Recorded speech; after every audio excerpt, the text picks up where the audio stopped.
Welcome to Heart of the Homestead Family. I'm Sarah. I'm Caroline. I'm Allie. And I'm Heidi. Join us as we talk about all things homesteading. Perennials are one of my favorite things to grow because you plant it once and it's there. Yep. And it doesn't need a lot of attention. It doesn't need a lot of watering. They're great. Yeah. And we have a lot of perennials that can grow here, like your strawberries, your raspberries, your fruit trees.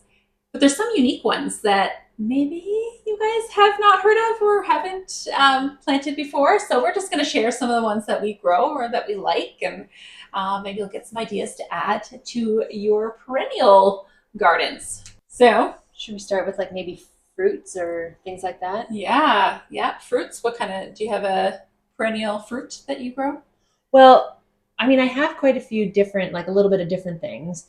But one that's only slightly strange would be the Haskap berries. Oh, nice. They're like a blueberry, but they actually come on way sooner. So they're coming on usually like a day or two before my strawberries are ready. I have these Haskap berries, and blueberries aren't usually until July at least, right? So like late May, I'm getting these Haskap. So even now, like late April, they're like fully flowered.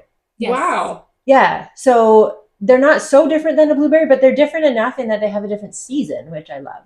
Yeah. And they're bigger than a blueberry. A little bit, and like longer. Yeah. So instead of being round like a blueberry, they're kind of this like oblong thing. Yeah. Do they taste the same? They're a little bit more tart than a blueberry. Okay. I've heard it described as like a cross between a blueberry and a raspberry flavor. I don't know that I particularly noticed the raspberryness of the flavor. It's just more the tartness, like how a raspberry has it's a little bit more sour than a blueberry would be. Would you use it the same as a blueberry? Pretty much. Yeah. I just eat them. Higher in I don't- antioxidants. I've heard that, yes. Yeah. See, I don't grow them, and I prefer not to grow them because they're the same as a blueberry, in my opinion. Yeah.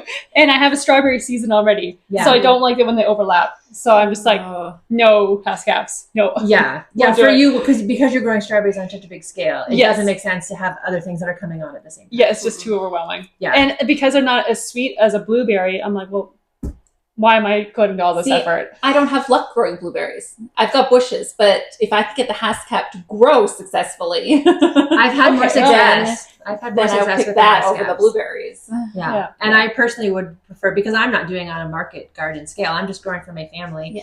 So to have a variety of things that are like at different seasons. Mhm. Yeah. Because we've now eaten through the last of our blueberries in the freezer. So when these Haskaps are ready in about a month, we're going to be all excited for that. Yeah. Right. And yeah. we don't have to wait as long. For the right? blueberries. So it's, yeah. it's at least 4, if not 6 weeks sooner than the blueberries. So for me, that's reason enough. And For sure. Haskap is a native berry to this area, right? I don't actually know that. I think they're more the northern, actually. Like, Okay. Like Could they be did wrong, grow but, like, wild. yeah, And yeah. now we've started planting them. yeah, so they're more Naturally. hardy for sure. Yes, Yeah, yeah. for the colder regions. So Yeah. I think that's probably why people have more success, is because they are native and they are bred for cooler seasons. Yeah. I got, I think, 4 or 5 of the plants.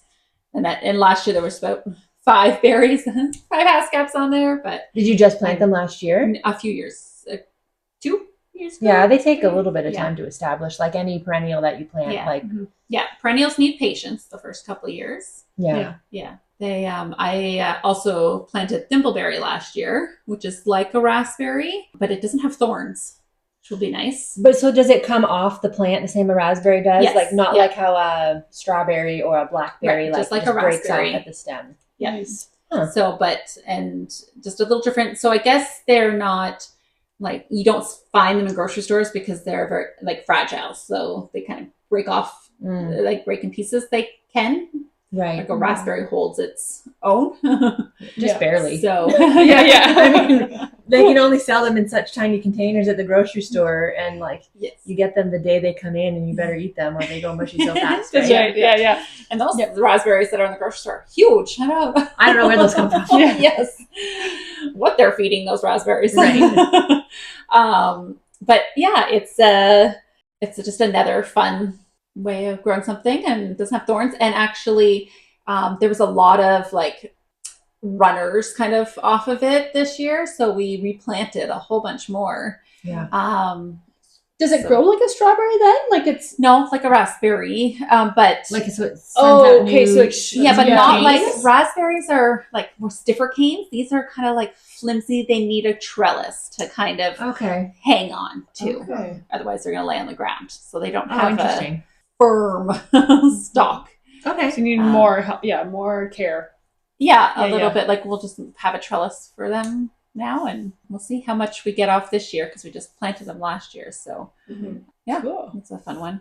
I do love that about like some of these perennials and berries and things is that they will like reproduce themselves, and you don't really have to put in a lot of effort trying to propagate them. You just need to like tame them or move them or something like where you want them. Yeah. So long as they don't become invasive and get like annoying and there's just too many of them, it can be so handy to like start with a small amount.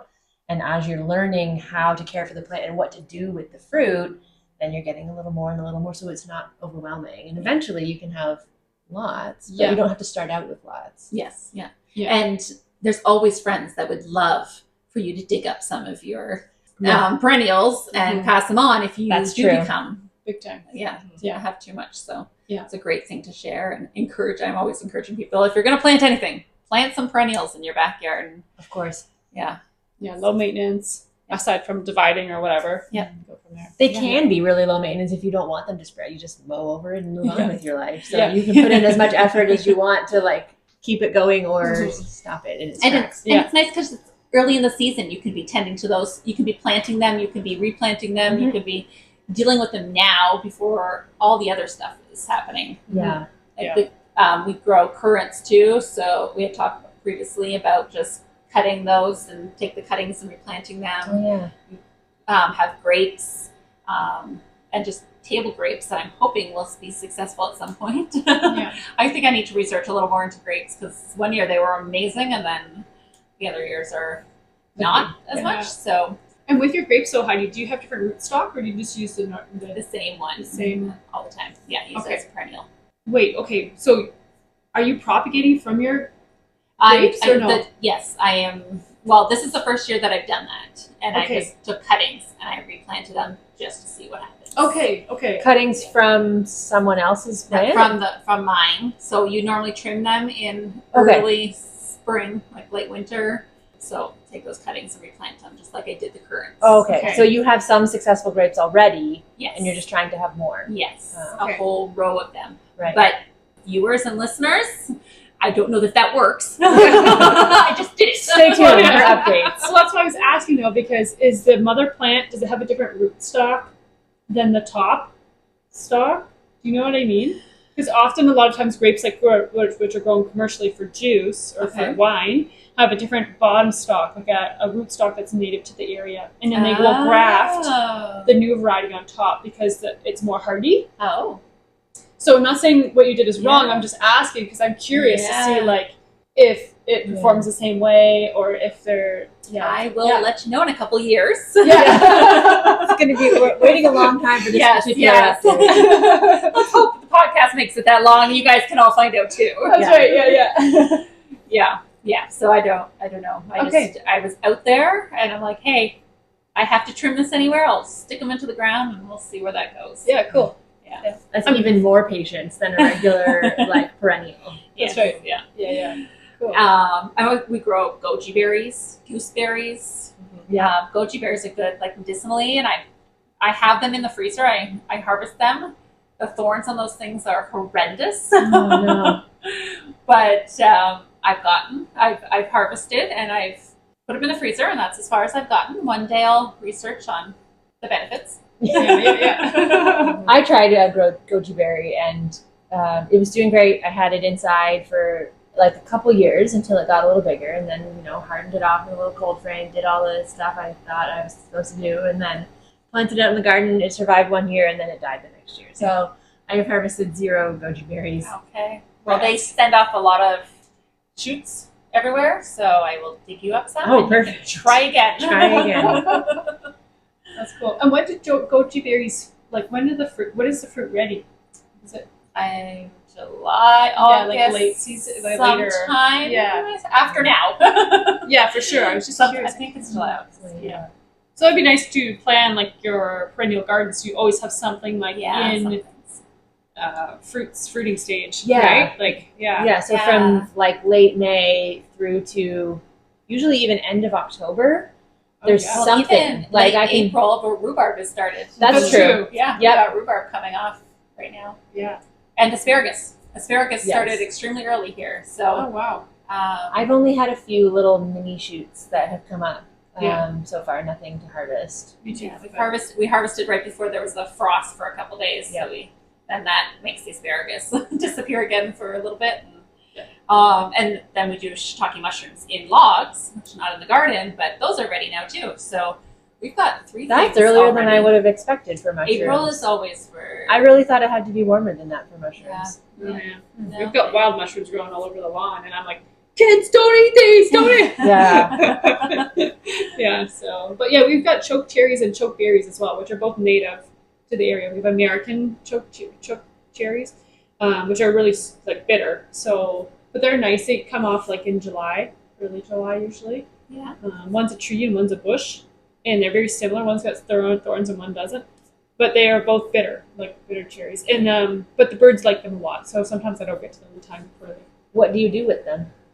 More often than not, we just make it like a jelly or a jam or something like that. There's seeds in one of them, like pretty small seeds. Okay. So yeah, more than that, or we mix them with red currants. Are often ready at the same time. Mm. So red currant, and then we also have our black currants, our native black currant. So we just kind of mix them all together usually. Yeah. Yeah. Because like we don't have a whole huge row of them, so what do you do with really sour berries? Yeah. Like, yeah. I do something similar with aronia berries, which Nice. are like a very late season one. So I got my Haskaps at the beginning, and then the aronia berries are at the end. But they're that astringent, kind of bitter flavor too, but apparently super good for you. So I thought it was worth a try. But they'll come off at the same time as the grapes in October, November. So I'll just make a juice that mixes those two, and then get the benefit, but it still tastes decent. Tastes Decent. better, yeah. It tastes drinkable. Yeah. This episode is sponsored by Homegrown Hideaway, glamping and special events just outside of Port Dover.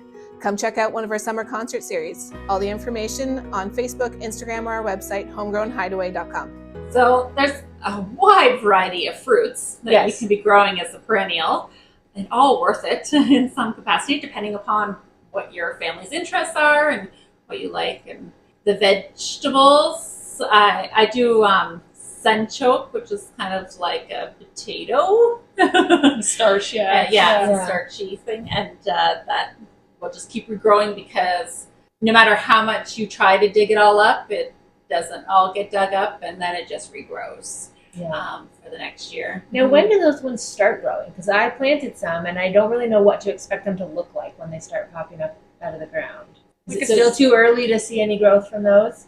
Well, they're Yeah. potato-ish, right? But Yeah, they're small. yeah. It looks like a sunflower when it's growing, right? Okay. So Yeah, It- I mean, I have Tiny the area little marked. I flowers. won't forget that that's what's there. Yeah. But I just wasn't sure what to expect it to look like. and you can harvest it during the winter. Like I just harvested some about a month ago.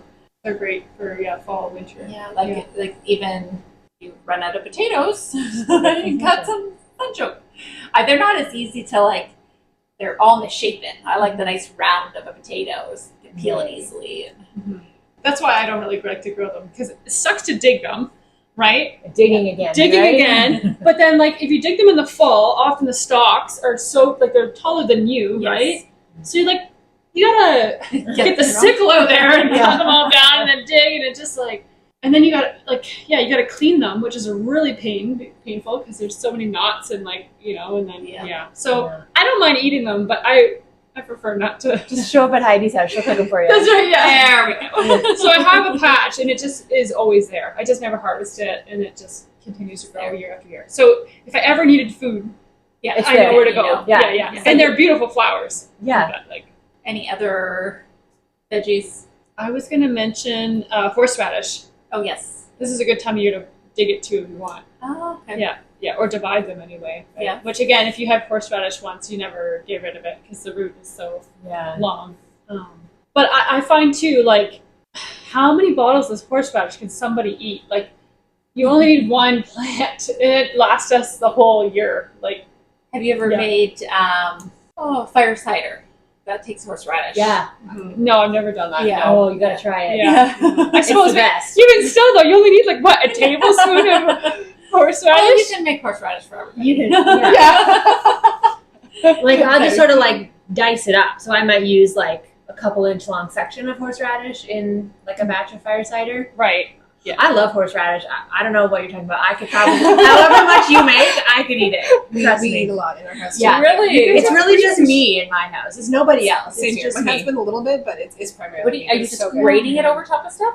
Well, my dad actually makes horseradish, so he'll grate it up and he mixes it with, I don't know if it's vinegar or what he mixes it with, and then it stays in the fridge for a little bit. But the like a half pint jar doesn't last all that. No. It's so Oh my and gosh. the spicier, the better. Yeah. Like the tears have to Yes. running down your Yes. face. Yes. Yes, No. we went out for supper for my birthday last month, and the place we went, they were like, "Warning: horseradish is spicy," and I was like, "Perfect, thank you." There was a couple years ago I wanted horseradish for my birthday for roast beef dinner, and we had to search, and we found a place that said the same thing. They're like, "It's really hot." I'm like, "That's perfect. It's Yeah. exactly what I want." This is Yeah, where like we I go. don't really like hot peppers, like No. that kind of spicy. I'm not No. into, but horseradish spicy, I could put that on almost anything. Yep. I have to like restrain myself because I don't Sandwiches, actually everything. make it. Yeah.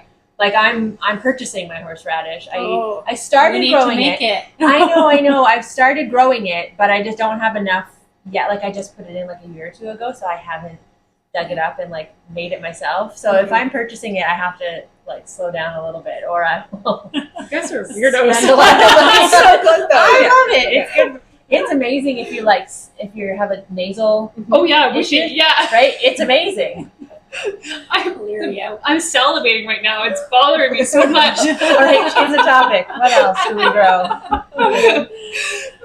So I don't know if there's any other perennial. Well, that you perennial said. spinach too is a Oh. yeah. You can get like a New Zealand spinach is more perennial. It doesn't grow the same way, and then there's also a vine spinach too, and it's nice. But again, same thing. Like because I grow on scale for market garden, like it's more something. It's a personal project for me because it's Oh. harder to harvest and it doesn't grow like Yeah.